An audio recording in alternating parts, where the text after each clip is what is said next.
రే ఏం కూర తెచ్చి వేళ అది రే ఆగాగు మళ్ళీ క్యాబేజే కదా. రే నీ బాక్స్ ఎప్పుడు వస్తుంది? ఇంకెంతసేపు వెయిట్ చేయాలరా? ఈ టైంకి వచ్చేయాలరా. అదిగోరా మా నాన్న తీసుకుని వస్తున్నారు. రే మీ నాన్నదేంటి అవతారం అలా ఉంది? ఎక్కడికి ఎలా రావాలో తెలీదా? నువ్వేనా చెప్పాలి కదా మామ ఎక్కడికి ఎలా రావాలో. ఇదిగో నా బాక్స్. ఇచ్చావు కదా, ఇంక వెళ్ళు. ఏమైంది నన్ను అలా ఉన్నావు? ఏం లేదు, నేను వెళ్ళమన్నాను కదా, వెళ్ళు.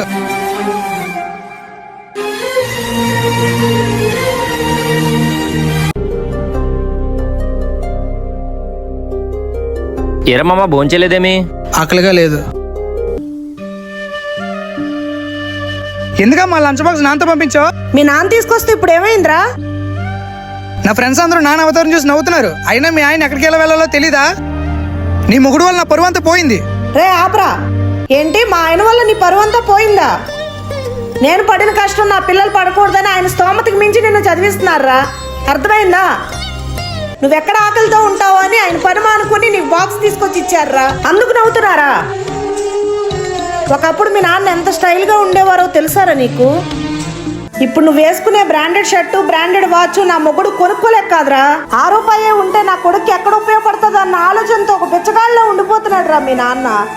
కాదు కాదు నా మొగుడు.